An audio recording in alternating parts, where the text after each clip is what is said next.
I'm tying streamers, but we're going to do some dry flies today. First of all, by raise of hands, has everybody heard of fly fish food before? Anybody? All right.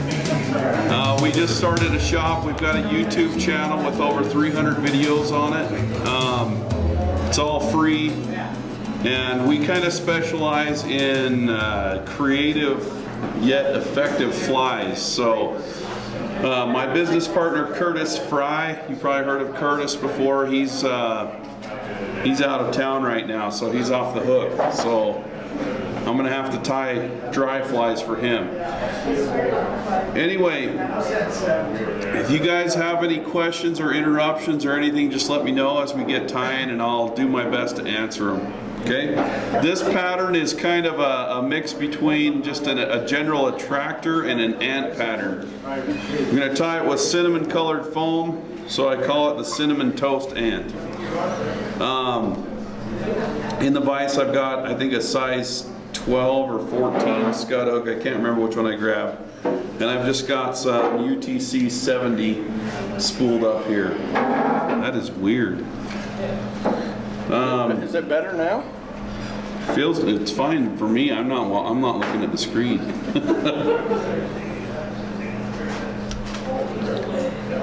So I'll just get the hook dressed, and I'm going to bend the hook down just a little bit so that I can get down the bend of the scud hook.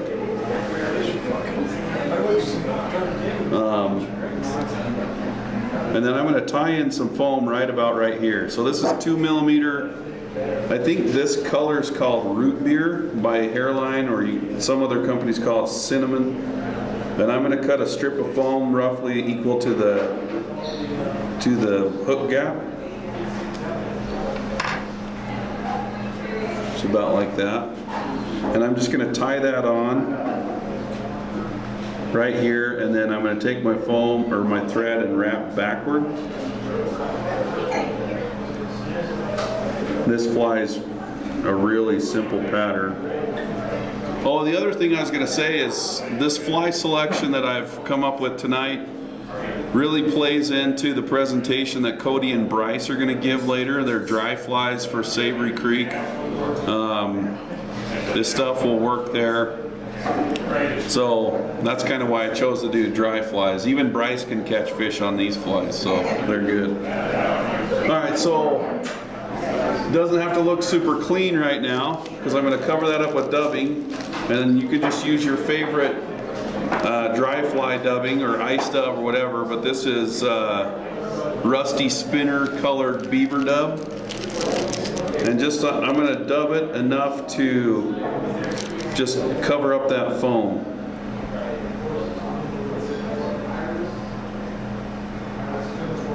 Let's see. I swear I've put dubbing on thread before 3 or 4 times, so.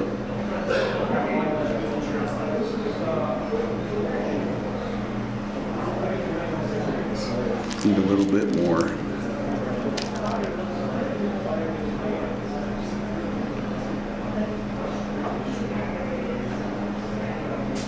Okay, so once I'm about to there, I'm going to take my hook and I'm going to readjust it. So now this top section is kind of level, so it's a little bit cocked backward. So I'm going to pull that foam over now and kind of pinch it down and tie that off. So it kind of creates just a shell back. There's a little bit of dubbing showing underneath it. I could have probably done a little bit thinner piece of foam, but this will work just fine. From here, I'm going to take some ice dub or just any type of dub that has a little bit of flash to it, and I'm going to use the pheasant tail color.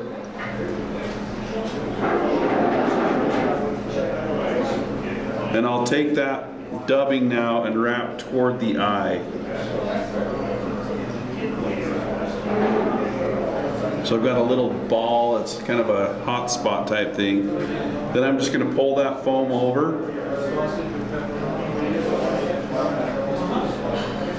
So now I've got a little ball of foam right there, and this is where usually on beetles and ants people come in here and cut that off, but it creates kind of a rough edge on the front of the fly. So what I've done on this pattern is I'll fold it back over.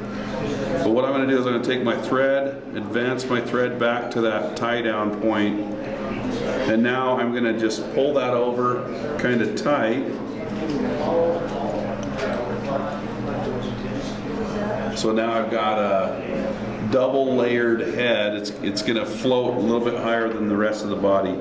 And I'm going to come in with my scissors and just trim that off. So ants have two big old bulbous eyes. So a way that you can create that is if you cross over the top of your foam and around the hook and then back over the foam, you've got a cool little terrestrial head. I'm going to do that again because I wasn't really watching very well.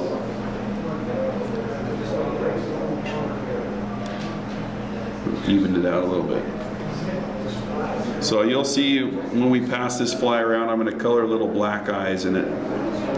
So the rest of it's pretty simple. I'm just going to take some sparkly merger yarn. You could use Zelon, Antron, EP fibers, basically any of that. And I'm going to tie in two wings. But instead of tying the wings in individually, I'm going to tie them both in at the same time with one piece of yarn. So I'm going to tie it in so it's going over the front of the fly quite a bit longer than I need. But I'm going to angle the back part so it kind of goes off to the side like that. Now what I'm going to do is I'm just going to take that front section, pull it to the other side, and just continue to wrap that. And now we've got a wing on both sides of this little ant. So I'll just pull those back about equal to the length of the body, trim it, and now we've got two little ant wings. So you can do that same technique with flies that are quite a bit smaller. Just use less yarn. Okay. Who's ever seen a barred dark ginger hackle before? Hopefully. It's really nice. So there's a barred dark ginger. Here's a little bit lighter one. I also brought this one just to kind of show off. Who knows what that is? It's a Cree. It's a, we could go into that quite a bit, but it's kind of a rare coloration. Okay, so I'm just going to find a hackle that matches this this size.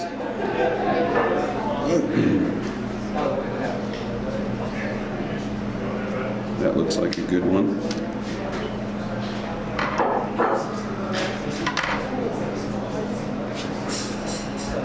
So I'll tie that in just right in our main tie-in point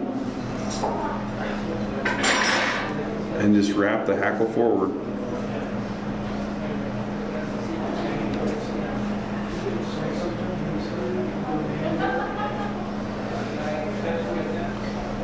So I'll tie that off right behind the head.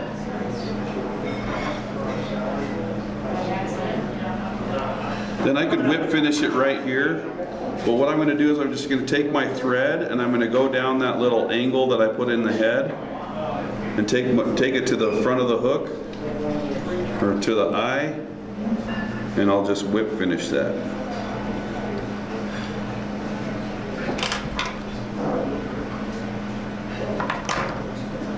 And then just to finish it off, I'm going to put two little eyeballs on it.